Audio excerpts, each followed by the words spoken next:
Welcome back to another episode of Leaders and Founders. I'm thrilled to be joined today by David Ferguson, CEO of Seccl. David, welcome to the podcast. Hi, it's great to be here. Thank you for having me. Would you like to give a little intro into yourself? I'm sure you can do a better job than I can. Yeah, well, I'll try. What am I? So I got into all this stuff, I guess. I'm 55 years old. I live in Edinburgh. I got into this as a failed actuary. I used to write computer games as a kid, so I'm kind of maths, technology type of person. And that led me to this point, I guess. Spent my early career writing software for insurance companies and things. And then I had a consultancy business for a little while called The Abacus, doing strategy and product design. Then I founded a business called Nucleus, which is a sort of investment platform in the financial advisor market. And then took on the CEO role at Seccl, I guess, in April 2022. Awesome. So to dig into that a little, I guess, first of all, why from the game side of things to financial services seems quite a big switch. Yeah. What caused that? Yeah, I don't know if you have it in England actually, but in Scotland when you're at high school, they do this thing to try, or at least they did in the 80s, to help you identify what sort of career might be interesting. Yeah, right? yeah. And it was called a jig calc because the one we had, and actuary came out top on mine, right? And I guess I was good at math, was probably the main driver. And my math teacher thought this would be a terribly good idea, so I went and did a vocational actuarial maths degree actually. So that kind of led me and sort of kept me on the track toward that, which I did until I guess about 3 years into my career. And then, to be honest, I found my job more interesting than professional qualifications, so I stopped doing that and switched more back onto the tech stuff. And really interested actually that the internet by then, this is like literally I guess I started working in 1991, right? So the time when people were starting to have internet at home. Dial-up. Early, yeah, all that stuff and all that, yeah. But it's kind of fascinating, and I was saying in the mid-90s, you could see industry starting to change. You saw, evolution of things like budget airlines that cuts and disintermediate things, that sort of stuff, because the technology enabled it. And it just wasn't happening here. So I was kind of fascinated by that. So I'd begun to build a bit of knowledge in the industry stuff, if you like, and how investment products worked and all that, how they were priced and things. But then I also had that technology interest. So that was kind of, and I guess to some extent, my whatever the last 30 years have probably been defined by those two things, I guess. Well, it's done all right. Well, I don't know. Never entirely sure how to judge these things, but it's been super interesting, and it was great to work in some big companies at the beginning of your career and get learning and kind of context and everything. But then it's actually funny, when I joined Seccl, which at the time employed about 80 people, I hadn't actually joined the company with more than 6 people in it since I was 21. So my very first job. So every company I worked in after that was a startup of some description. So it's quite interesting just trying to take all the lessons from each one and kind of don't make the same mistakes. Yeah. Or make them more spectacular even, or whatever. And just try and plot a different, the better path each time, hopefully. So it's funny in our business now. I think there's I'm not I'm quite the oldest, but I'm definitely one of the oldest handful. But it's that classic thing about trying to assemble some people who've got a bit of grey hair and knowledge and stuff alongside incredibly high levels of energy and enthusiasm amongst the younger people in the business and all in between. So yeah, I kind of really love that actually, and it's a really big part of the play. And it's if one thing's changed for me over the years. Hopefully lots of things have changed, but one particular thing is in the early days I'd have been very much into, you build a company just by getting a bunch of smart people together and throwing them in a room and it'll be fine. See what happens. Yeah, and I think that's true in a real pure early startup business, but I began probably 10 or 15 years to develop more of an interest in sort of building a team deliberately and having that as an act in itself and a skill in itself, to try and think about complementary skills and all that sort of stuff. So I quite actually enjoy that now, whereas in the early days in Nucleus, for example, I was like, I just can't be bothered thinking about that stuff. Yeah. So it's sort of, if you're trying to create a really... How did you go about doing it at Nucleus? What was there a plan? There wasn't. No, that was it. It really wasn't. It was very much just, right, let's find some people we think are going to be kind of interesting to hang out with, or capable of, or smart, whatever it was. And it was very accidental. And you end up with, it worked out fine in the end, right? But you probably create unnecessary conflicts for people. Or you don't create clarity for people in the medium term. Or in those days, I'd have been quite intolerant if somebody is I know you've got personal matter, you need time off work. And of course people have, it's like, I've been through, twice now becoming a parent. You become fairly shit at your job for a little while, it's fine. It doesn't mean you shouldn't work there anymore, Yeah. That has, it's just trying to recognize that people can make a, very substantial contribution over a long period of time and to smooth out some of the ups and downs on that along the way, So. You say there wasn't a plan. I remember hearing years ago, success leaves clues. Do you think looking back on what you did at Nucleus, there perhaps was a plan, but you didn't realize it, or subconsciously there was something that you could say that was what led to it? Yeah, that's a great line, actually. I think we had a very clear purpose in that we were just trying to make the sector work more effectively. We were using technology as the enabler for that.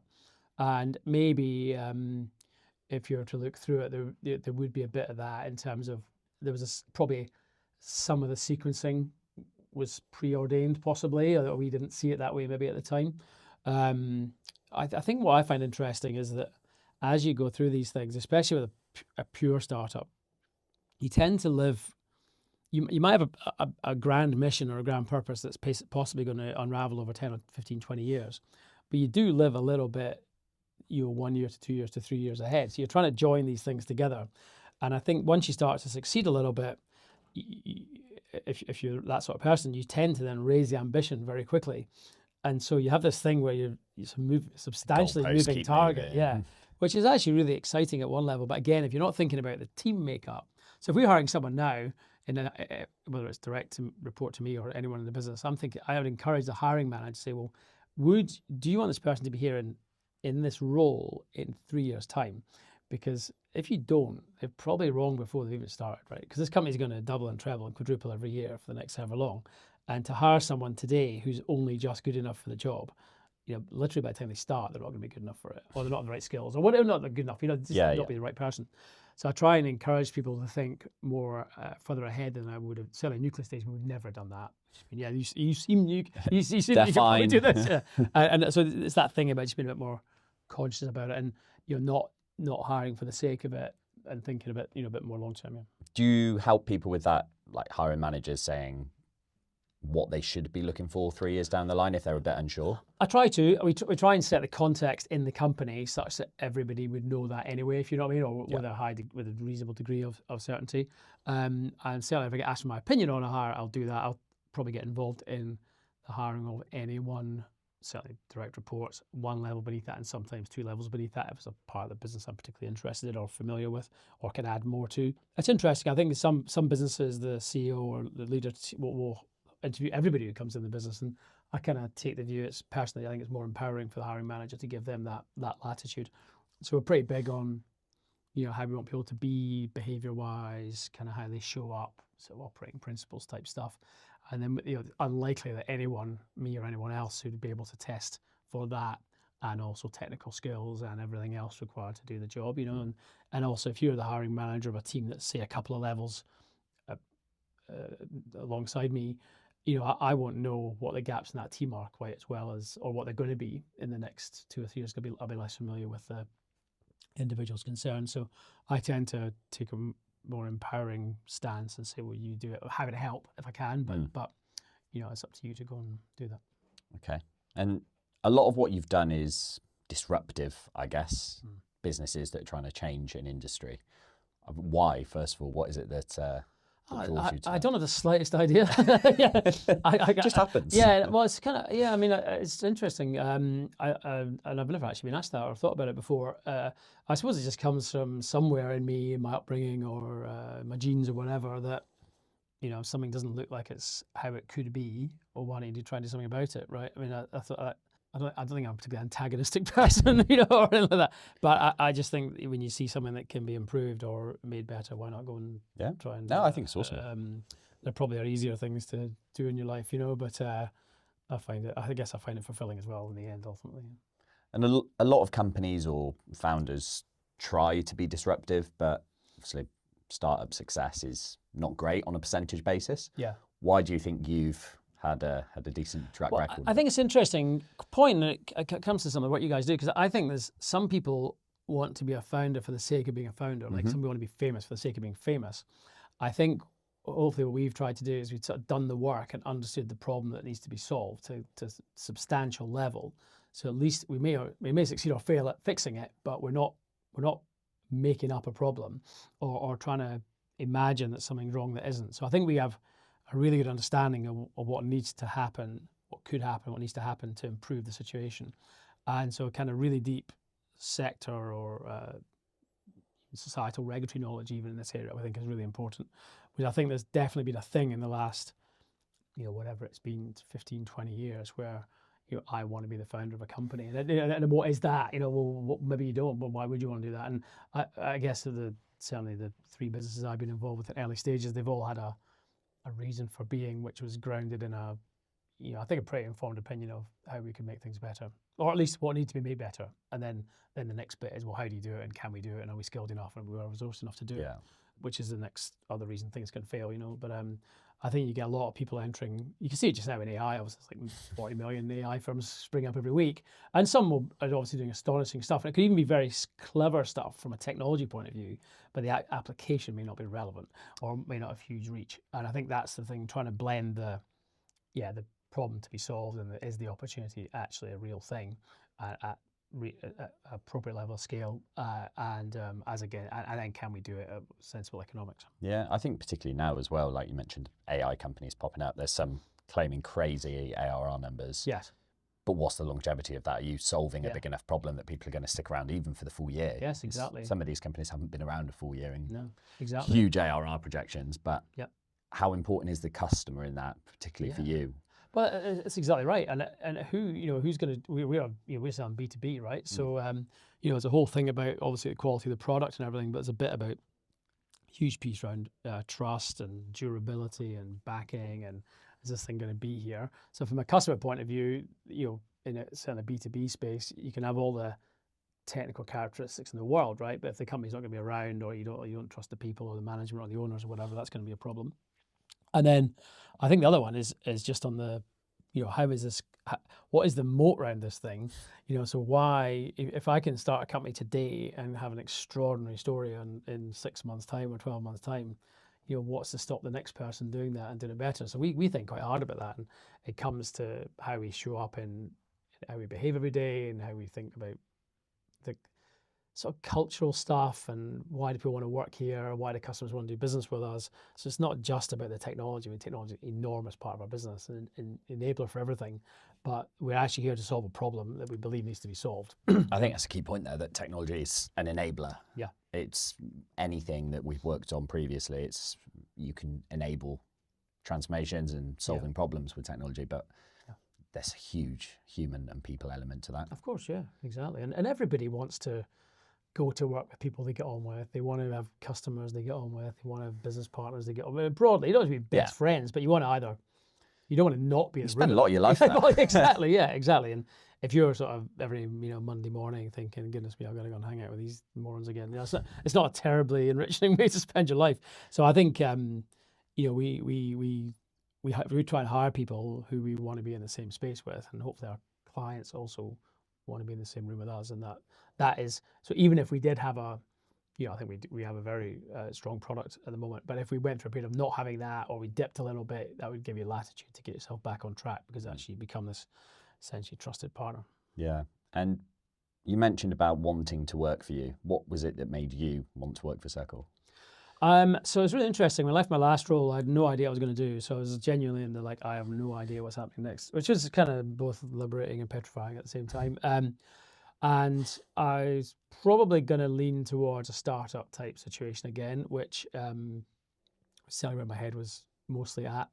And then I spoke to a few different people at different opportunities, and then this came along, and it was the two things that really struck me. One, it wasn't a absolute pure startup, because the business had been going for, I guess, 4 or 5 years by then, which meant it wasn't going to be quite as grunty to get it off the ground, because I was 52 years old by then rather than 35 years old, which is not irrelevant. And then I really loved Octopus as the owner, right? So I felt very aligned with what they were trying to do with the business. I felt they had the resources and the kind of value set that I wanted to be part of, and they were going to be able to back the business to succeed. They were the two biggest things. In fact, actually, that has just proved to be incredibly true, and in a way which I'm not sure is always true. And Yeah. I think ultimately the reason I left Nucleus was we had a kind of shareholding structure that kind of broke us when COVID happened and everything like that. The company got sold, and I think one thing I'd encourage any founder, actually, or anyone starting a business or joining a business that's got external shareholders, which most do ultimately, is to be really, really big on who's funding this. Not just I got the money. Am I backed by the right sort of organization for what I'm trying to achieve? So we're aligned on, duration, and we're aligned on the extent of this business he's funded. In terms of quantum, we're aligned on our value set as much as we reasonably can be. So, for me, Octopus was the right owner for Seccl, and Seccl was at a really exciting stage that meant I didn't have to go back to absolute very beginning. Chaos. Absolutely, yeah. And it's interesting because it was also weird because as I said earlier, I came into business with 85 people. I hadn't joined a company that size ever. And suddenly you're the CEO of this thing, and everyone's like, who's this clown? And so it's a really weird. I remember starting my very first day, what should I do? I mean, it's easier when there's 6 people. Well, yeah, it is, and it was on a Monday. COVID was still on. I came down to Bath and I went in the office and there was like 4 people there and everyone else was at home. It was like oddest, really lonely moment actually. It was really, what on earth am I supposed to make a coffee or, make an announcement? Literally, what should I do? So I found that really, it's quite a really interesting little spell actually. But yeah, it's been great. And Octopus is, I say, definitely been the right backer for this business and remains so. Yeah, I want to touch on that a little bit because funding has been tough the last few years. Yeah, for sure. Naturally, it's easy that when money's thrown your way to just go, yeah, we'll take it. We've been given money. Yeah. How important is that really to get the right people, and how can you get that right? I think it's just enormous. And I was there, when we were starting Nucleus, we were trying to raise money for that for a long time. And I think people, if you're at that stage of your life and your career, it's very easy to get to a point of being grateful to have been funded. And whereas you see it from the investor's point of view, they tend to be grateful for the opportunity to invest in this idea or this team or this business. And I think it's interesting if you're a founder to hold a pretty high bar, right? Because the worst thing that can happen is you raise the money from the wrong source, right? And it all goes wrong. Because most businesses, a lot of businesses don't hit their numbers in the early years and they get into dilution and all the things that come with that. And if you've gone down a funding path with the wrong partner and it doesn't go entirely to plan, which I say often doesn't, and especially in the early years, you can just end up in a pretty bleak situation, having thrown a huge amount of intellectual capital, energy, people throw relationships into these things. Yeah. They throw their whole life into it. Obviously, people love doing this stuff, but if you don't get that right and be really clear on the, what's going to happen in different scenarios and sort of almost plan for the downsides. So I think it's massive, and there's an enormous history of founders and early stage, employees actually getting, pretty raw deal. Actually, some of these things I think, which is, it doesn't get all the headlines necessarily. Yeah. And obviously, it's been set out well from the beginning with you and Octopus. How often has that had to change and evolve over time as to what expectations are? I think with this business, so say Octopus acquired the business 3 or 4 years before I joined.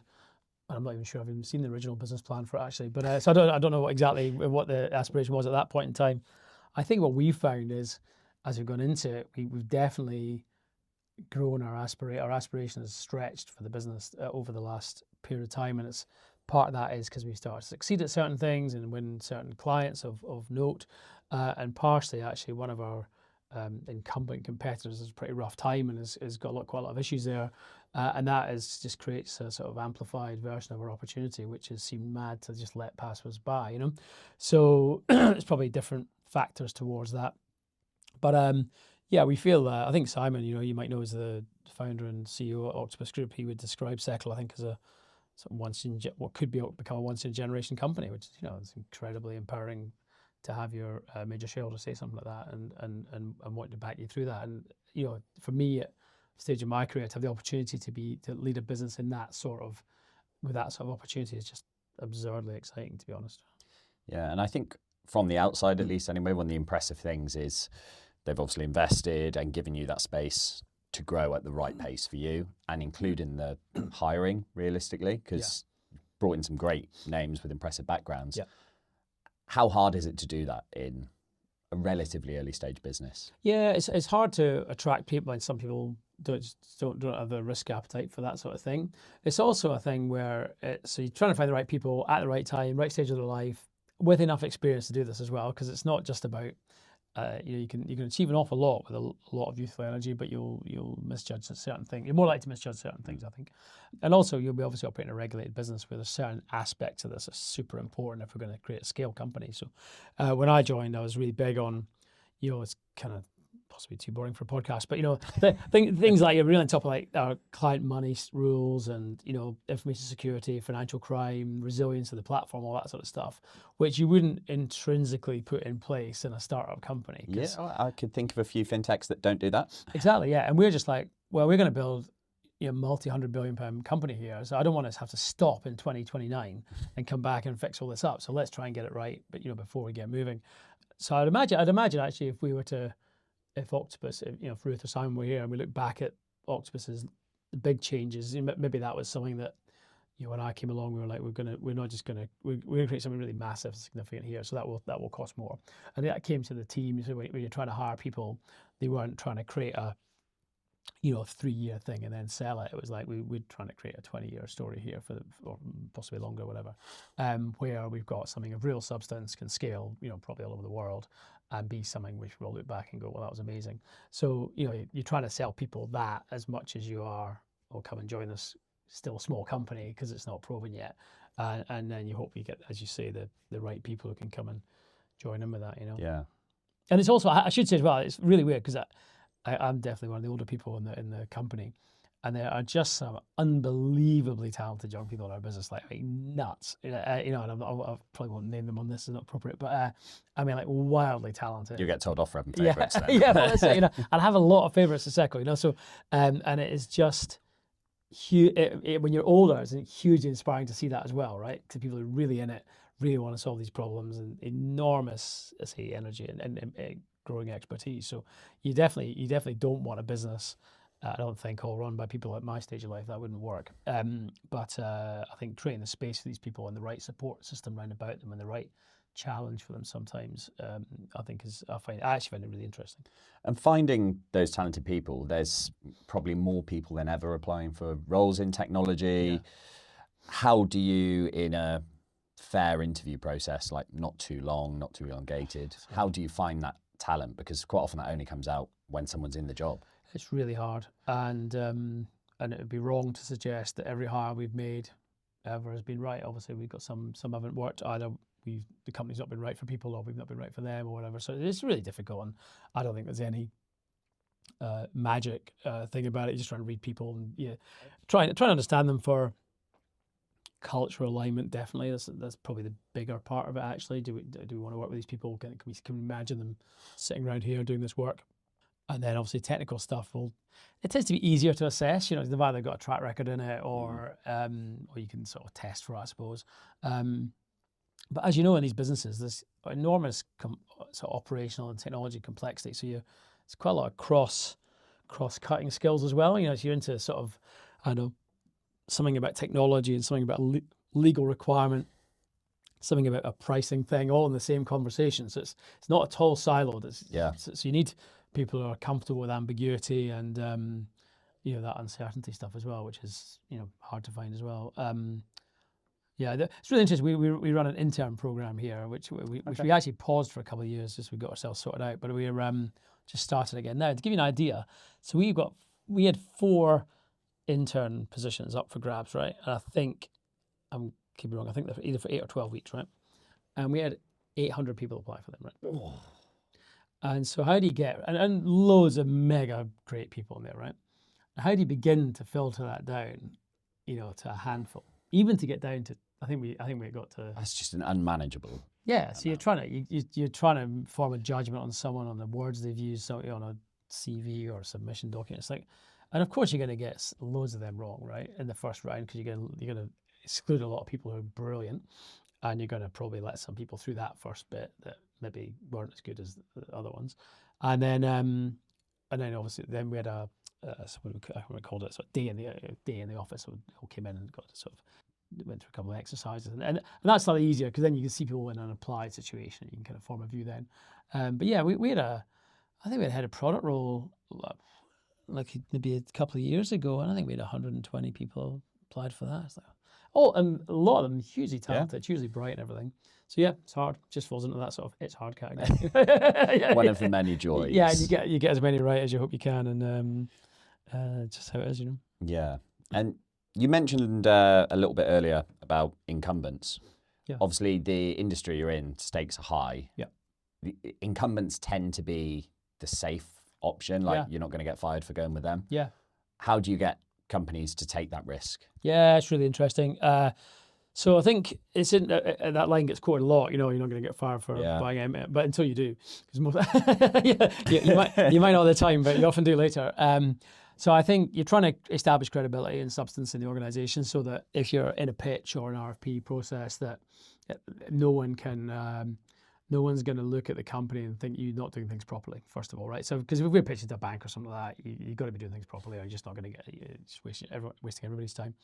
I think when it comes to if you get past all those kind of like hygiene type factors and credibility things, then it's trying to find someone in the organization who sees that the actually high risk option is not changing, and actually sticking what we've got is a dumb thing to do, right? And we've got an amazing head of growth, actually, Liv Seccl, I don't know if you know her, and she's amazing at helping us think about when we're in a pitch, who seems to be the position of most influence here, who does this matter the most to, who's going to help drive our message inside the firm we're trying to sell to, and that can sometimes be the product people, the marketing people, the technology people, the CEO. Again, it can be even the finance director, because we think it's a economic argument and why this is better. So we try and think really hard about why are we right for these people at this point, or for the next 5 or 10 years, and then just try and pick away at the what are you trying to achieve here? What are you trying to surface? And one of the things that's become really interesting here is in the sort of wealth space. It used to be technology was all in the back end. No one saw it, right? It wasn't in the client's hands. So it was all really about operational efficiency and cost and stuff.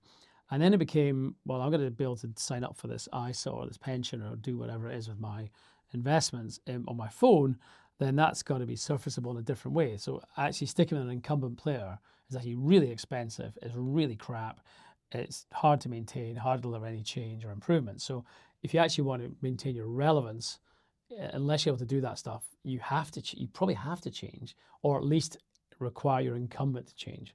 So then if we don't believe the incumbent's going to change, the door is open, right, to a new conversation. I think that's the big thing that's changed. Well, if we'd had this conversation 6-7 years, certainly before COVID, we'd have been, digital engagement for clients. We'll be talking about that in 2030, right, or 2035. But that's like a thing now. And as you see banks in particular come back into wealth management and financial planning, they've obviously all modernized enormously in terms of the banking apps and stuff. And the wealth bit is like miles behind. So I think there's that. Consumers' expectations have changed enormously. And therefore the partners, if you like, that are powering that stuff have to be modern as well. And is that ever an issue for you with, obviously they haven't modernized for a while, it's probably one of the older parts of their stack, actually being able to get that working in the way that you want? Yeah, it's interesting. So we try to say, build for what you want to run in the future, not the past. So don't just migrate the old thing onto new tech, because that's just going to be stupid and just not going to help anybody. So try and be willing to discard some legacy functionality or things that just have no relevance anymore. But most of the time, it's like you can do that quite easily, and then it becomes just a nervousness over the size of the project or whatever it is. And we've got this thing now where Seccl's is from the with technology and operations to support it, but the technology bit is deployed like a SaaS product, so you can be in the thing like in 20 minutes. It's not like a big complex thing to deploy or create environments and systems and stuff. So you can do that really quickly. So what we said to some firms is say, well, tell you what, if you don't want to replace everything of the incumbent, give us your new product line, or give us your new thing that you're building for the next generation or this particular client segment. Give us that. we'll show you that's super easy and much more efficient. And then over time, maybe you'll take that book of business that's on the oldest system and realize that can be modernized. Or so you try not to always encourage a big bang, because some people it's just too terrifying. It's almost like a nice look. Let's just prove this works, and here's what we say it is. Exactly. And there'll be other instances where firms are up for it because they're just so disappointed in their current incumbent, and they just like, I just get out here, and then they will take the risk, or they'll be more willing to enter into that conversation. So yeah, the one thing I'd find has been fairly staggering actually, because it is that almost all these conversations are different, and there isn't really like, we've got a pitch deck, right, obviously, but it changes, very contextual for different firms. And if we're selling to like a sophisticated wealth management business compared to a bank, you'd expect that to be different. But if we're selling to 5 different banks, you wouldn't expect those ones to be that different maybe, but they are often, because the motivation is different. It'd be so much easier if they weren't. Well, yeah, in many respects, yeah. And I think for us, it's almost like trying to get what's the motivation, or how do we create the motivation, or align our product with the motivation of what these people are trying to achieve. And I say because the client engagement has to be digital now, and that actually is cheaper to deploy and maintain. The economics are better, and the customer experience is better, and there's less cost on the call center and everything because of them is digital. There is a bit of a kind of flywheel thing here where you can say, this is actually going to keep everybody happy. It's going to be cooler. All these boxes get ticked for Making people. wealth management cool. Yeah, well, that's it. Yeah, which is probably a stretch, but yeah. Awesome. Well, you mentioned about the growth before of Seccl. How can you plan for that scale of growth? Because a lot of people get it wrong. Yeah, no, that's right. So again, it's possibly another benefit of Octopus actually, where they'll back us to hire sometimes ahead of the growth, and we do a lot of stuff on the system and making sure we support multiple scalability, that sort of stuff. So we've got a really good understanding of which parts of the system and the operations scale and which ones don't at any point in time. So we sort of appraise that on a pretty continuous basis. So we know, for example, processing pension transfers from legacy companies is quite a horrible activity and requires people in the team to do that. So we know if we're going to have a quadrupling of that activity, we'll probably have to hire twice as many people into the team to support that, for example. Whereas we'd also know if we did 5 times as many trades, we might get away with having no one extra in that team, because that's highly scalable in the system. So we kind of know where we're scalable and where we're not. I think you then get into the areas which are, like in the sales team, for example, you can always add, there's great people in that space, you can always add them in. So it's more about, I guess we try and create an expectation of the sort of company we're trying to be. So nobody should be surprised if someone works at Seccl because they think they want to work in a small company forever. They shouldn't have joined, because that's not what we're here to do. That was hopefully been clear from the minute they first heard about us, So you're trying to create, I guess, a context and a expectation for everybody that is consistent with the goals of the company and shareholder and everything. And then, have a high degree of awareness of what's working well now, what would break if we went to 5 times the size. Now, I don't think Seccl's ever going to, triple in size in a month or anything like that, but it could easily 3 or 4 or 5 times in a year. So you do have some lead time, but you don't have, enormous necessarily. But I think it's just understanding where would this break? Like we ask ourselves that question every month, really. What would be the next thing to break? And is that like a clear formula, or more it's complex? Some of it is, some of it's so some of the stuff on the technology and AWS that's kind of known just because it is. Other stuff which is maybe operational processes, we've got sort of unit economic modeling capability that says, well, we know that takes whatever 3 minutes to do that, whatever it is, once a day. If we had to do it this number of times, it would cost us that. It would require that level of time and therefore cost and everything. And we also know things like which roles, roughly what is the time to competency from someone new joining to becoming fully capable in the job. So that'll be different in different roles again. Where if it's some will be a few days probably, some might be a few months. So we think we've got that all pretty well understood, I think. We know there's all in our as kind of regulated business, there's certain thresholds we hit at certain points of scale, we get subject to more stringent regulations. So we know all that, for example. Well, they may change, but as they're defined today, we know all that.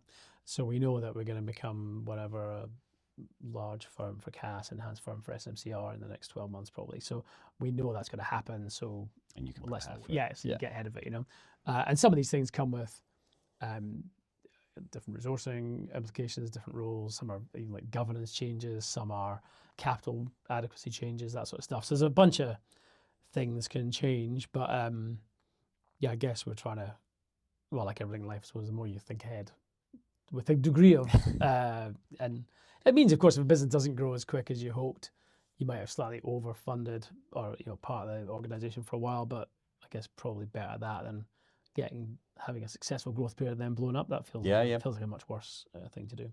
How often do you get that right, that prediction? Oh, I don't know. Yeah. It's never 100% right. It'll be within certain bounds. I suppose broadly, I'm sure we made loads of mistakes in all sorts of ways, but I don't think it's not a problem to. If I look at the big decisions, they've all been okay, and nothing has broken on scalability grounds here in my time. I don't think with one outage in my time. Weirdly, that was a MongoDB bug, not a thing that we'd done wrong. We possibly could have had better resiliency around about that part of the system, but yeah. Okay. And in comparison to your time with Nucleus and growing that, how different has it been so far? What are the key different.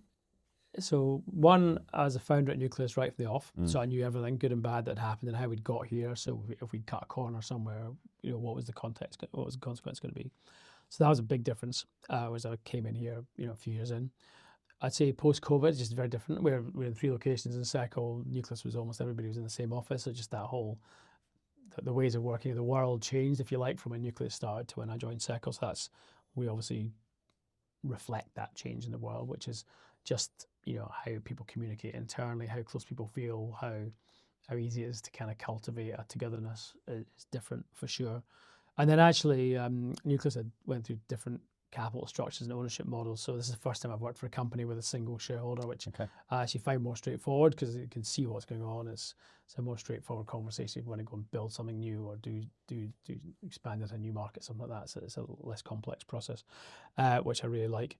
And actually, the goal of the mission, the economic goals of Seccl are way bigger than Nucleus is. So it's a way more exciting company all around, and it's more of a tech company as well. So Nucleus kind of had a core system that it was provided by third parties. We were doing the front end and everything out to the customer, whereas here it's more of a back end company. So it's been really interesting for me I'm not technical by modern standards, but just getting into some of that stuff as well has been really interesting and exciting. Yeah, and maybe a stage of your life as well when it's just I think Seccl is much more exciting, to be honest. I don't know, maybe I wouldn't have said that 15 years ago. Nucleus was probably very exciting then, but it just feels like there's a time for, and this is the right time for what we're doing, and that's really cool.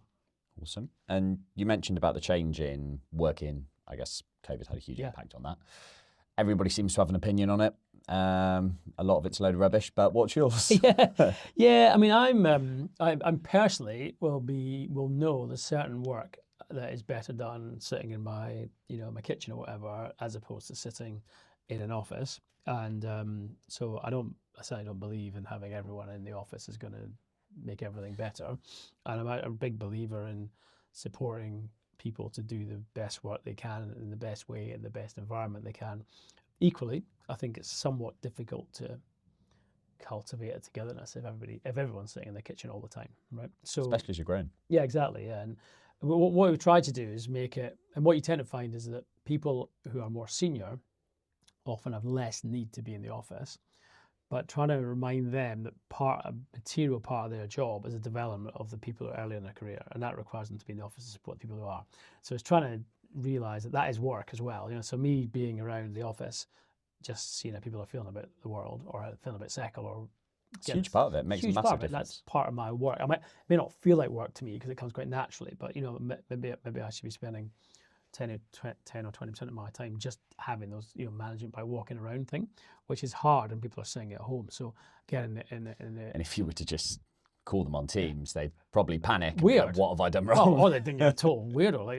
It's just unacceptable. Whereas you can walk up to a bank of desks and say to everyone, "How's your weekend?" And that's a totally normal thing to do. If you start messaging your colleagues and it's just like who's this freak, So it's a weird. Different dynamic. I mean, I suspect we'll end up most companies will end up in a place where they recognize there's a lot of value in deep work, not necessarily being done in the office. I think one of the things that's really soul destroying is when you go in the office and everyone's on a Teams call to someone who's not there. And so there must be a better way of organising time and the cadence of things, because that just feels like the worst of all worlds. Yeah, you've just gone in to sit on Teams. Yeah, I don't get that. So I don't believe in the sort of theatre of that, if you like. But yeah, that sort of incidental learning, you know, if we had a I don't know, a pitch or a client firm coming into the office in the old days, I mean, very common to say to someone who's sitting around who might find it interesting, just come and join this meeting for half an hour. I mean, you might find it interesting for your development.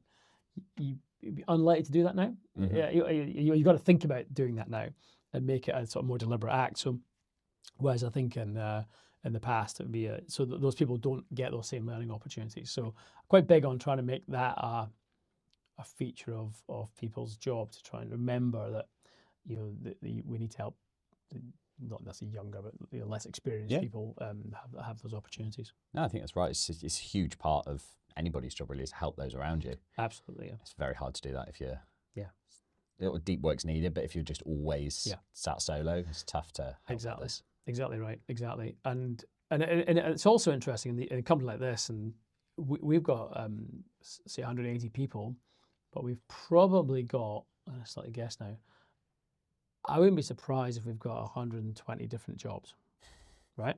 Because you've got like super technical engineering type people, all through all that stuff, all product people, sales people, marketing people, compliance, regulatory people, you know, every skill set you can imagine, you know, relatively junior, early career people doing operational stuff.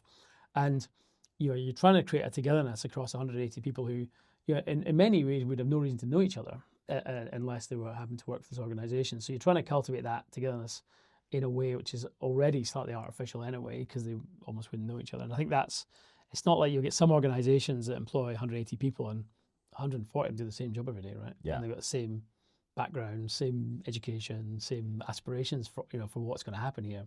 So you're trying to merge all that into, and actually that was one thing that Nucleus was not dissimilar for. There was an enormous number of roles, if you like, as a ratio of the number of people in the company. And yeah, even just that, how, you know, why would the head of risk get on really well with one of the software engineers? And how do you manage that without it being like forced fun? Oh, we got pizzas. Well, we try and do it because we just work on stuff together and solve problems together. You know, really. I mean, so if we're working on a big opportunity, you know, like I say, there's often quite a lot of interdependency between the legal piece or the risk piece or the regulatory piece alongside the engineering or the product piece. So we try and we operate this kind of pod and squad structure where our engineers and product teams will work together. If there's no operational element, there'll be engineers and product teams.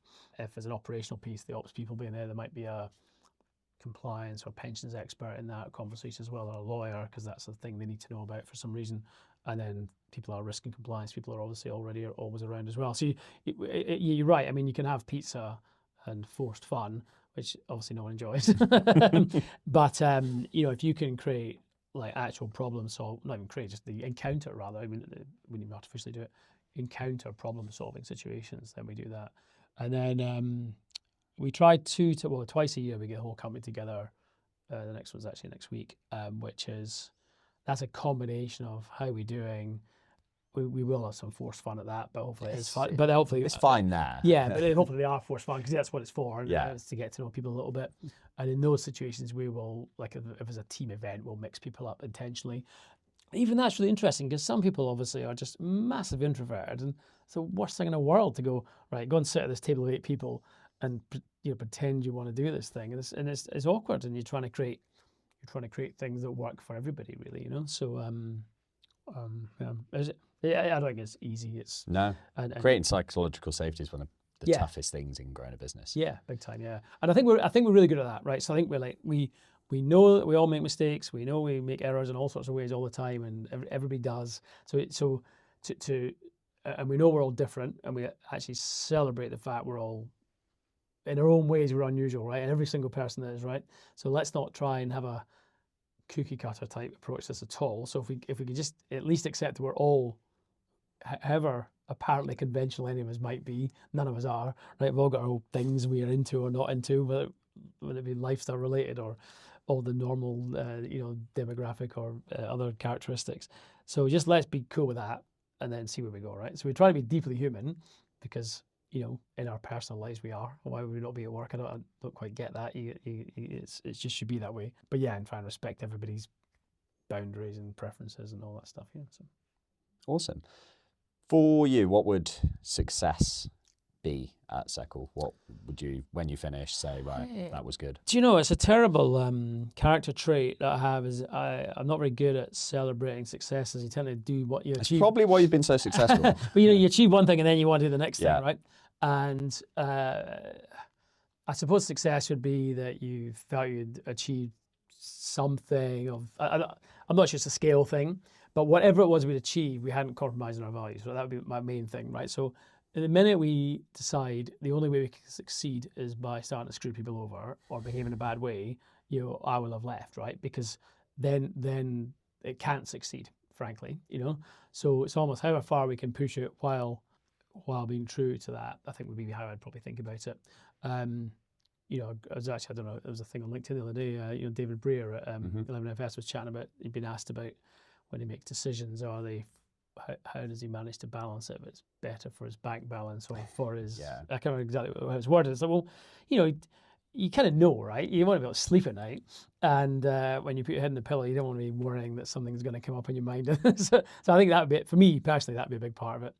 And actually, it's interesting, again, Octopus, because it's got lots of companies and lots of young companies come through the door there, I could imagine even when my Seccl relevance was done, it'd be lovely to just be part of that group and help mentor and help other people in the group, because I don't particularly believe in retirement as a concept. And, I don't see why you couldn't just be useful around the place, helping other people do their thing. So for me, if I could be doing that and got to do that because Seccl has succeeded in some sort of way, that would be cool. I think that's awesome though, because financial services, it tends to be quite tough to have that balance of what's financially right for the business and what's morally and ethically right. Yes. Yeah. Some companies try and go too far to the ethical side potentially and ignore the business element of it. Yeah, no, that's exactly right. And I think these things have to have a bit of an edge, because companies that invest a lot of money, it's got to have an outcome for shareholders as well, right? It's not that you can just, unless it's obviously a mutual, it's different structure, but generally, and I think it's, you're trying to find a line, because I have this conversation quite a lot actually with other founders. Like, well, there's no point in having a very purist attitude that fails, right? Because then no one benefits. You have no impact, right? All you've done is spend a bunch of someone's money. Whereas if you can find the right line between these extremes, have enormous impact and ultimately help, whatever, millions or tens of millions of people manage their money better, then even if you took a couple of decisions in doing that might have felt a little bit awkward, as long as you feel the purpose was true and that helped you do that, I think that's fine. I think the minute you chase the money and cash in on people's trust, then I think that's a whole different problem. And I just find that pretty sickening, to be honest, and not something I'd ever want to be part of. Finishing off, 2 questions. First, we'll go for the slightly more negative one first, I guess. What's one of the biggest mistakes you've ever made within work, and what did it teach you? I guess over the years there would have been a few hiring decisions that would have had more material impact possibly, so just being a bit more careful on that. I think the biggest one I think has been, we actually touched on it earlier around about who backs a company and what are the consequences of getting that wrong. And it doesn't necessarily mean everything stops, everything fails, but what work has to get done? What's the opportunity cost of getting the wrong investor at the wrong time? That's probably the one I would. And it's interesting, in Nucleus, actually, in the early days, we actually had a really smart structure that worked for a while, but the mistake was not resolving it earlier. So it was not having it was fine, but we then ended up with it probably didn't work as a structure for what ended up being 12 or 13 years, and maybe we should have 4 or 5 years in kind of dealt with that. Do you think that's why you seem very good from what you've said today about future vision and planning for the future? Do you think that's part of the reason why? Entirely possible, entirely possible, because you get into this thing with either it starts consuming a huge amount of time and effort, which is stuff when you're not growing a business now or doing what else you could be doing, and it's hard work. It's like if you've got a problem you want to solve in the world, spending 30% of your life sorting out the arrangements that are funding it is not necessarily the best use of your time, right? Because it's 30% of the time you're not doing that. And So yeah, I think that'd be the biggest thing. It wasn't necessarily an error, but it was a sort of, I didn't get round to dealing with it quickly enough. Maybe it would have been the better way of putting it. Okay. And the more positive one. Yeah. What are you proudest of throughout your career? I don't know. I can put my head on a pillow and sleep every night without. It's not a single thing. There's not a single thing I look back on going, I owe someone an apology for. I don't think. I don't believe. That's where they come out the woodwork now. Well, yeah, exactly. Yeah. No, I feel pretty true to that actually. And actually, in the two businesses, in Nucleus and in Seccl, there's a lot of people I think would want to come and work here. Would felt there was something there that was something to get involved in. They wanted to get involved in. That fact I said earlier, that 800 people want to come and intern at Seccl. I was pretty proud of that, to be honest. Something we must be doing something right. That was or the job market's so awful. But hopefully, let's go with the more positive one. Yeah, because I think it's something. What you want people. You want, if you want to see a purpose, you've got to great people come work in the business. So that's probably the main thing. Awesome. Well, David, thank you very much. I've really enjoyed chatting. No, thanks for having me. Cheers.